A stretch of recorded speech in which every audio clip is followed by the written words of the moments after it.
Lefu, channel 347, coming at you from Runnymede Eco Village near Egham. And I'm going to do constants today, like a science, and introduce you to someone called Rupert Sheldrake, who's one of my scientific kind of heroes, if you like. Anyway, Lefu, channel 347. Have a look at this. It's a nice. That space has been sold, but this is like, there I am over there, and again this is the meadow where I'm going to do an event later in the year. Two willows here, willow trees. Anyway, Lefu. Who's Lefu? Well, quickly, because I'm not going to dwell on it. Lefu. Think triangle in 2 dimensions on paper. So top and a right and a bottom, 2 and a bottom with 2 other characters. Okay, so 3 points. Lefu sits like, he's a bit like the dollar bill with the all-seeing eye at the top of the triangle. So you can see him as the author of the creative authorship, and he begot two characters at the bottom, right and left. One of them's the Boston O'Leary, and another one is Sergeant Detective Don Aliwana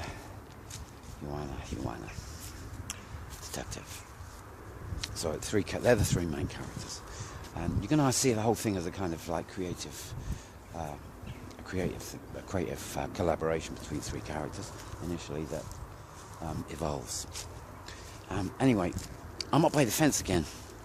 I'm going to go over to it again, and I'm doing one on. I'm doing today's topic is kind of constants, the scientific of the science of constants, as you know them in terms of, like, you know, the speed of light and the big G, gravity, Newton, that kind of stuff.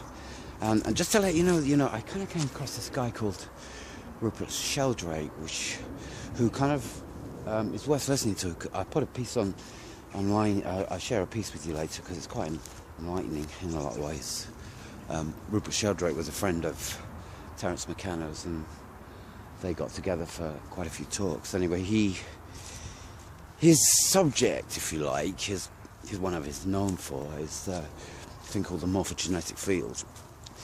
And to explain that simply, in the simplest way for the moment, think of, everything's connected, absolutely everything. What you can and can't see is connected. So if you think of your body, think of it wired up to everything around it, including the ground you're walking on. Basically, you're a kind of a walking membrane of wires that are attached to everything that exists in reality, whether it's near or far, because the vortex of those the wiring that goes on, both inside and outside the body, is connected to everything else on the planet. Anyway, so that's his subject, and he's talking about, he did a subject on, I'm going to put it online anyway, it's on constants, so the speed of light, and he's studying it a little bit, and here's why I'm going to marry it with what I'm doing. So back at the fence, right now, this is a constant fence now, whereas it wasn't just a week ago. It wasn't here. And it's kind of whirring in my brain. If I'm connected to everything, then this is part of me coming through, and I'm trying to work out how it appeared in my, my brain.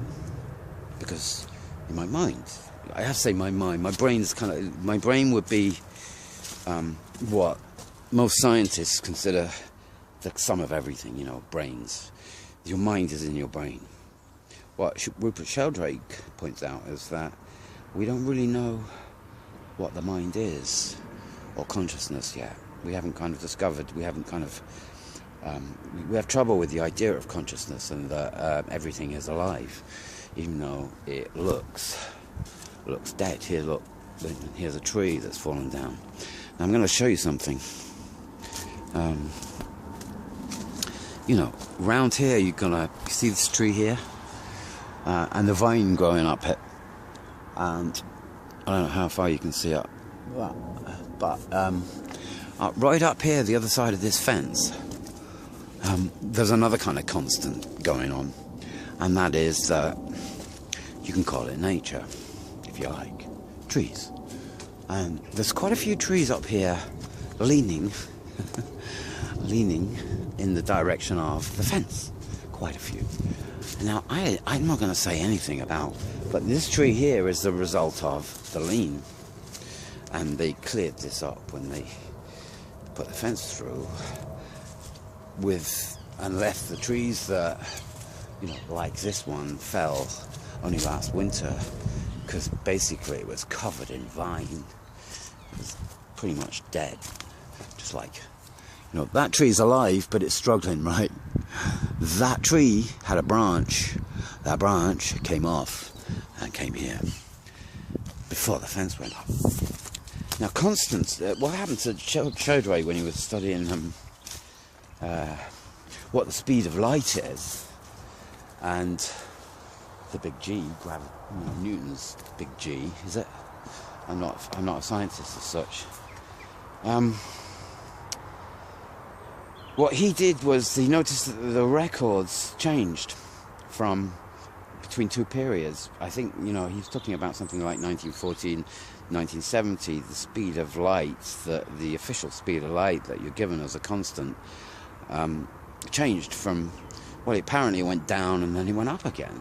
And he went to look at the records, and sure enough, he found, you know, in the old library, because it's not published in school papers or universities, only the accumulated constant speed of light, which you work on. And he went to see, so he went to see a friend of his working in, I don't know, Department of Constants, they call it, and asked him about the differences, you know, between how come it's changed, how come the speed of light has actually changed. And his mate, the scientist, said, "Oh dear, you found one of the biggest all-time, you know, errors in science. You've discovered it." And some of the conversation was when Rupert Sheldrake turned around to him and said, "Well, you mean you fudged it?" And this guy then said, "Well, we don't like to call it fudge. We like to call it, what was it, intellectual phase locking." So, but what he's saying is that, you know, if it's true, and this is how he described how they kind of get your reality of, you know, the speed of light. And once every 10 years, apparently, people meet to take all the readings from different around the world, which apparently turn out to be all different, and they get an average together, and the average is the fixed speed of light in your world. When what Sheldrake is saying, perhaps it's actually changing. You know, the speed of light is changing, just like, well, big G is changing too. Gravitation all the time. And he says it's been proven already that this is actually true, that it does change, and it even changes during the day. And what he ends up by saying in the piece is that the constant is that there is constant change, and that if we got used to the idea of measuring the constant change, then we'd be much closer to the nature of reality than the one that's been given by the official science, which goes into all the books. Started into the one you use if you're kind of doing science in any conventional sense. And I want to kind of point out, you know, my reality is a fence, which is like pretty much a constant, except to say, there's quite a lot going on the other side of this fence. So I don't think that we can call even the fence that they've put up in my mind a constant, because nature's going to have its way. And some of these trees are quite heavy, and it won't be long before they turn the constant of a fence into the constant of a flat fence lying horizontally on the ground. Perhaps, you know, perhaps not that one, but there's a few here that, I don't know, would just probably, you know, put the fence right back from whence it came. I don't know why they do, you know, it's false economy, is it? Possibly. Anyway, that's the subject today.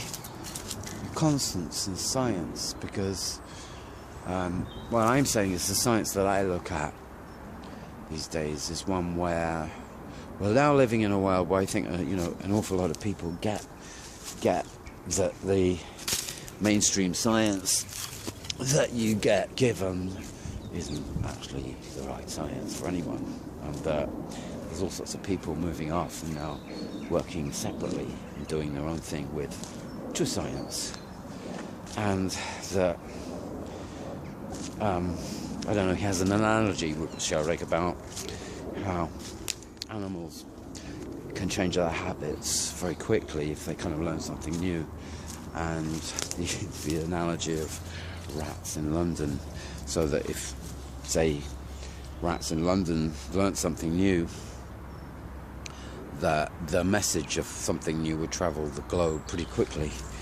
Kind of quite like that one. Rats in London. You know, this is closer to some kind of truth than most people really think. You know, they don't really understand how close to the truth people like William Sheldrake are. And, you know, when I came across him, you know, I'm going, I didn't really understand science until I get to people like him 5 years ago. You know, I didn't understand it. It makes sense to me at all. You know, I didn't even kind of bother with it at all. Then you meet someone and you go, oh, that's a lot more interesting. They've done quite nice work with leaving me seats, right? I think I'm going to take those over sometime. And there's so much wood, and there's a hole in the fence up here, so I haven't lost access to the other side of this fence, apparently. And, you know, there you go, you see. Constantly moving nature. You can put a fence up if you like. Big black one, you know. And 12 minutes. There you go, you see. About habits. So what we're saying is that in London, things changed in London through new habits and ways of doing things, which doesn't sound too far from some kind of possible truth, you know, if you think of where information that has led to the kind of education that's gone on around the world has come from kind of this country anyway. It's the English-speaking version of it. Even in China, you know, the formality of sitting in a classroom with a teacher at one end teaching you something is it's pretty much a constant worldwide. And I think it's going to be a time when those kinds of, the form of that kind of an education where you take a load of kids off and you put them in a room and you have someone up the top who gives you a load of constants that, well, they're actually just a con. Changes. Maybe it's going to change here first. Anyway, Lefu reporting on the creative revolution coming to the mind of man from Runnymede. I'm going to say bye now.